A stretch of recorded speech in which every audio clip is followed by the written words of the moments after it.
Is the 7,000-year prophecy about to begin this month? What if I told you that hidden in a cave for 2,000 years was a calendar that predicted the exact moment you're living in right now? You will be shocked when you find 7 discoveries that reveal the truth about the 7,000-year prophecy. Discovery 1. The blueprint hidden in Genesis. Before we dive into those ancient scrolls, you need to see the pattern that's been staring us in the face since the very first chapter of the Bible. Because what most people read as a simple creation account is actually the prophetic blueprint for all of human history. Think about this. God could have created everything in an instant. He spoke the universe into existence with a word. The Bible tells us that He called the stars by name, and they appeared. He commanded light to exist, and it blazed into being. The entire cosmos could have materialized in a single moment of divine will. But instead, He chose to work for 6 days and rest on the 7th. Why? Many believe it was because He was showing us something so profound that it would unlock the mystery of time itself, something that would reveal the entire structure of human history before it even began. Here's what many believe. Genesis isn't just telling us what happened in the past. It's showing us what will happen in the future. Think about the deliberate structure. 6 days of creative work, followed by 1 day of rest. 6 periods of labor, then 1 period of peace. 6 eras of human effort, then 1 era of divine rule. Many believe it's not random. It's a pattern, a template, a prophetic clock built into the very fabric of creation. But watch what happens when the Apostle Peter, writing under the inspiration of the Holy Spirit, picks up this same concept. In 2 Peter 3:8, he writes, "But, beloved, do not forget this one thing, that with the Lord 1 day is as 1,000 years, and 1,000 years as 1 day. And if one of God's days equals 1,000 years, then the 7-day creation week represents exactly 7,000 years of human existence." Think about the profound implications of this. If each day of creation represents 1,000 years of human history, then the first day represents the first millennium of human existence, from Adam to the time of Noah. The second day represents the second millennium, from Noah to Abraham. The third day represents the third millennium, from Abraham to Moses. The fourth day represents the fourth millennium, from Moses to Christ. The fifth day represents the fifth millennium, the early church age. The sixth day represents the sixth millennium, the completion of the church age, the time we're living in right now. And the seventh day? The seventh day represents the final millennium, Christ's 1,000-year reign on earth. 6 days of work, 1 day of rest, 6,000 years of human struggle under the curse, 1,000 years of divine peace under Christ's perfect rule. But here's what should absolutely stop you cold. If this pattern is accurate, if the creation week really is a prophetic template for human history, then we're not just living in some random period of time.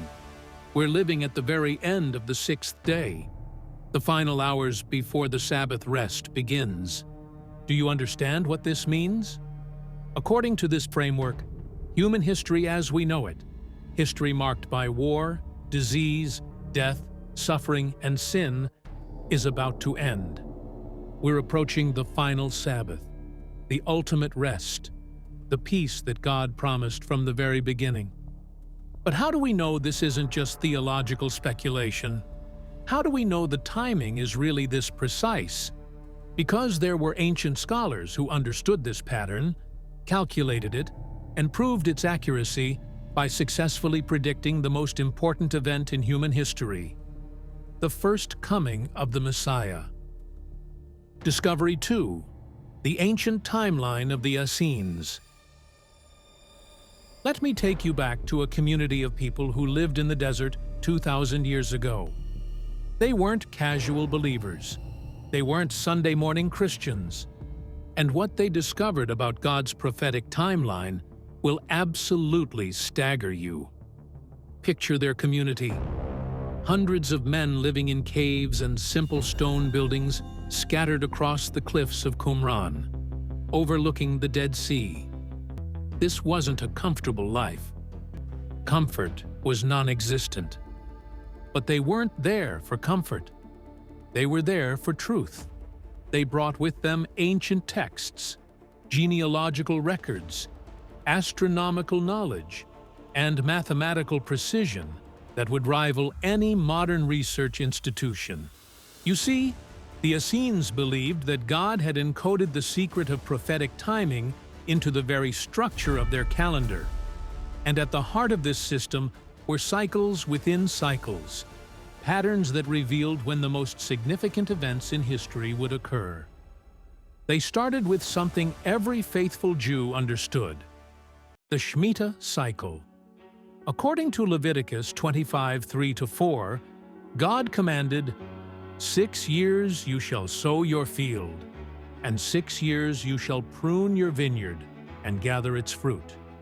But in the 7th year there shall be a Sabbath of solemn rest for the land, a Sabbath to the Lord. Every 7 years, a Sabbath year, a year of rest for the land, forgiveness of debts, release of servants, a reset, a new beginning. But the Essenes saw something that most people missed. The Shemitah cycle was more than agricultural law. It was a prophetic pattern that revealed how God structures time itself. Then they took it further. 7 Shemitah cycles, 7 periods of 7 years each, created something even more significant: a Jubilee period of 49 years, culminating in the 50th year of ultimate release and restoration. Leviticus 25:10 describes this: "And you shall consecrate the 50th year, and proclaim liberty throughout all the land to all its inhabitants. It shall be a jubilee for you, and each of you shall return to his possession, and each of you shall return to his family." Every 50 years, total restoration, complete liberation. Everyone returns home. All debts are forgiven. All slaves are freed. All land returns to its original owners. A complete reset of society. But here's where the Essenes made their revolutionary discovery.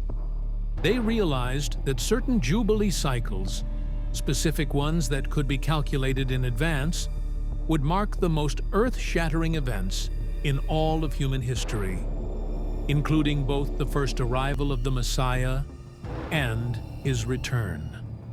The Essenes divided all of human history into what they called the 4 ages, 4 great epochs that would encompass the entire story of humanity from beginning to end, each age lasting exactly 2,000 years. The age of chaos, from Adam to Abraham, 2,000 years of humanity learning the hard way that life without God leads to destruction. The age of Torah, from Abraham to Jesus, 2,000 years of God establishing His law, His covenant, His chosen people. This was the age when God called Abraham out of paganism and promised to make him the father of many nations. The age of Moses, when God gave the law at Mount Sinai. The age of David, when God established His throne in Jerusalem. The age of grace, from Jesus to His second coming. 2,000 years of the gospel going to all nations. This was the age inaugurated by Christ's death and resurrection, when salvation became available to anyone who believes. The age of the apostles, when the gospel spread across the Roman Empire. The age of the church, when believers took the message of salvation to every corner of the earth. the age we're living in right now. 2,000 years of grace extended to a world that doesn't deserve it. The age of the kingdom. The final 1,000 years when Christ rules the earth in perfect peace and righteousness. The Sabbath millennium, when the curse is lifted, death is defeated, and the earth experiences the rest it was always meant to have. But here's what should stop you cold. According to their calculations, we're not living somewhere in the middle of the age of grace. We're living at the very end of it. The Essenes believed that the transition from one age to the next wouldn't happen gradually. It would occur at a specific moment, a prophetic threshold marked by jubilee cycles that could be calculated with mathematical precision. And they proved their system worked. Deep in their caves, they preserved texts that calculated the exact jubilee when the Messiah would first arrive. They were doing prophetic mathematics, working out the precise timing based on their understanding of God's calendar. One of those texts, discovered in Cave 11 and labeled 11Q Melchizedek by archaeologists, describes the coming of an anointed one who would arrive during a specific jubilee year to proclaim liberty to the captives and the opening of the prison to those who are bound, to proclaim the acceptable year of the Lord. Those aren't random words. They're lifted directly from Isaiah 61:1-2. And the Essenes connected these messianic promises specifically to their jubilee system. They were watching. They were calculating.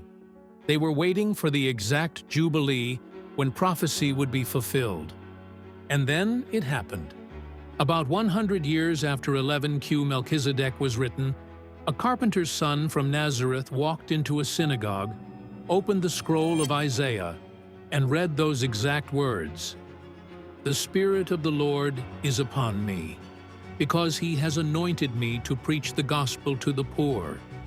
He has sent me to heal the brokenhearted, to proclaim liberty to the captives and recovery of sight to the blind, to set at liberty those who are oppressed, to proclaim the acceptable year of the Lord." Then Jesus rolled up the scroll and declared, "Today, this scripture is fulfilled in your hearing." The timing was perfect, prophetically perfect. According to biblical chronologists who have studied the Essene calendar system, Jesus began his ministry in what would have been a jubilee year according to their calculations. The same scrolls that predicted the Messiah's coming were hidden away just decades after Jesus did exactly what they said he would do. The Essenes who calculated his arrival were scattered when Rome destroyed their community. But their calculations? Their prophetic timeline? It was preserved in caves, waiting for the right moment to be revealed. But here's what's going to absolutely blow your mind. If the Essene calendar was accurate about the timing of his first coming, if their Jubilee calculations successfully predicted when the Messiah would arrive to proclaim the ultimate year of release, then what does their calendar say about his second coming? What does it say about the Jubilee cycle we might be entering right now? Because the same prophetic mathematics that pointed to his first arrival may be pointing to something happening in our lifetime. Something that could transform everything we thought we knew about the times we're living in. Discovery 3. Proof in the early church writings. What I'm about to share with you will blow your mind. Because this 7,000-year timeline wasn't just some fringe belief held by desert mystics. This was mainstream early Christian theology, taught by church leaders who lived close enough to the apostolic age to understand things we might have forgotten. Discovery 4. The 7-day prophetic breakdown. But here's what's going to absolutely blow your mind. According to the research of biblical chronologists like Josh Peck, when you apply the Essene calendar system to our current time frame, 2025 isn't just another year in the church age. 2025 is the final year before the last Jubilee cycle of human history begins. Think about what that means. According to calculations that were already ancient when Jesus walked the earth, calculations that successfully predicted the timing of his first coming, we're not living in some random period of history. We're living in the final 365 days before humanity crosses a prophetic threshold that hasn't been crossed since the time of Christ. But what happens when we cross that threshold? What begins in 2026 that's so significant? It marks the end of one age and the beginning of the final countdown. And why does everything happening in our world right now, every crisis, every conflict, every technological breakthrough, seem perfectly positioned for what comes next?